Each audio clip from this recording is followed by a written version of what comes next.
Okay, we are recording.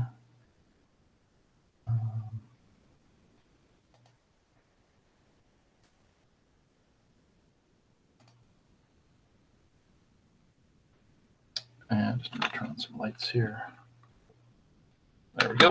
Lighting's fixed.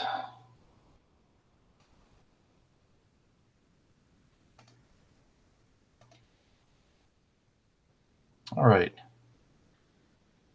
So here we go, week 6. So chapter 19 is a mathematical chapter. We don't have many of them in this book, but this is the Do the Math, Calculating Return on Investment chapter. With this chapter, they walk you through the basics of how to provide a return on investment calculation, which from what I've heard from other students, you do quite a bit of in your one of your required courses, one of the 5,000 level required courses you do for this. So if you haven't had it yet, either 50-10 or 50-20 or 50-30, whatever, one of those required courses, you'll do return on investment calculations. Open to the chapter here. Oops. I just missed it. There we go. So some of the important goals of this chapter is understanding how to create a simple model describing the benefits of your product, know how to find basic data to fill that model, and summarize the financial benefits of your solution. So the return on investment is one of your best selling tools you have, because you can talk all day about how great the product is for them, but at the end of the day, if they can't afford it, it's hard to make the sale. So return on investment is a way that you close with a way of showing the affordability. No matter how much your product costs, you will hopefully have some ability to show the cost savings that will provide the company and also the additional revenue it will generate for the company. So this purchase of your product will cost them money up front, but it should allow them either to generate more revenue or have cost savings that make this a justifiable expense. So some of the things you need to know for the return on investment calculation is the variable C, which is an estimate of the project or purchase cost. So whatever your product is or your service is, that's the cost of it. S is the estimated cost savings through your solution, both fixed and variable costs. So how much are they going to save each year based on this? And again, this could change as a function of time. They might have, each year might realize more and more savings as the fixed costs get consumed or the variable costs fluctuate. And M is the estimated additional revenue and margin that could be earned from your solution. So revenue is the additional cash flow that you make for them. Margin is the portion of the revenue that is profit. So margin is the revenue minus the expenses. So the return on investment is the net profit you get divided by the cost of investment. So how much are you going to make? You're going to spend some money to buy something, but it's also going to enable you to make money.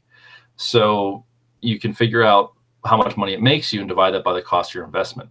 You can do this with your college education. You can look at how much people without a college education make on average, and how much people with a college education make on average in the career fields you're interested in, and look at the cost of investment, the cost of college. So you can weigh the net profit, the additional margin you're going to get from having a job with a college degree, divided by the cost of college. And you're not going to see that return on investment immediately. College is going to cost a lot more over 4 years than you make in the first year out of school, or 2 years or 3 years. But over your career, that adds up to be a very, very strong return on investment, which is why so many people invest in a college degree or spend $100,000 or so on a college degree, because it'll net them hundreds of thousands, if not millions of dollars over their career.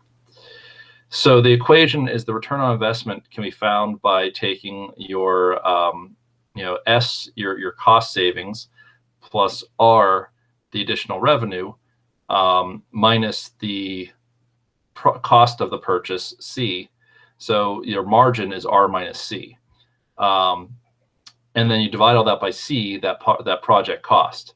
Or another way of saying that is your savings plus your margin. So the savings, the money they don't have to put out, plus M, the margin that they make additional, divided by the cost, becomes the return on investment. And this is right now doesn't designate what time span we're considering. It needs to be qualified by saying over a 1 year period, over a 1 month period. You can calculate ROI in months or years, depending on how quickly your product pays itself back. This is a really good thing for solar panels, because you can show very clearly with solar panels how you pay this money up front for a solar panel, but now you have savings where you don't pay money on your electric bill, and you have margin where the electric company buys your excess electricity from you. So between those two things, you divide those by the cost, and you figure out, on a yearly basis, how many years it takes for solar panels to pay themselves off. So you can, again, divide by month, divide by year, a business cycle, over the lifespan of the product. So if your solar panels last 20 years, you could do the ROI over 20 years and show what it is, but what it'll be over the 20-year lifespan. If you have a long-term ROI, you may want to get into time value of money and make, it makes the calculation more complex, but it's more accurate, and your customer will appreciate that you've found the present value and not just done the estimate of, with current dollars. So the payback period tells you how long before you've got your money back. You put money into this, how long before it saves you or makes you enough money to justify that cost. So to calculate payback period, you use similar numbers. There's the C, the cost again. AM is additional monthly recurring costs. So sometimes you have additional costs, let's say a subscription or maintenance or something on top of that. SM is estimated monthly cost savings, so fixed and variable savings through your solution. And capital M, little m is your estimated monthly margin. And so the margin is your revenue minus your costs. And so to calculate the payback in months, you just divide your upfront cost by your monthly benefit minus your monthly cost. So the monthly benefit is how much you're getting from it. The monthly cost is how much you have to put into it. So you find the difference in the denominator and divide all that by the upfront cost. So the equation is that at the bottom, the big C, the upfront cost, divided by the monthly cost savings plus the monthly revenue minus the monthly recurring costs, or another way of saying that is the total cost divided by the monthly savings plus the monthly margin. And that'll tell you how many months it takes to get completely paid back on your investment. Again, the shorter this payback period is, the easier it is to make the sale, because you can show them how quickly it'll pay for itself, and beyond that, that's just profit for that company. They make that money back. So here's an example from the book. This is table 19.4. We have the project expenses in year one of $520,000. We have cost savings of $300,000, an additional margin of $200,000. So we're going to save $300,000, and we're going to make an additional $200,000. So we can add those together and get $500,000 is the is the benefit to the company, because they're not having to spend $300,000 and they're making an additional $200,000. So but they put $500,000 into it. So then the net result is that they've lost $20,000 in the first year. So that loss of $20,000 divided by the original $520,000, that's an ROI of -4%. By year two, the project expenses are now up to $700,000.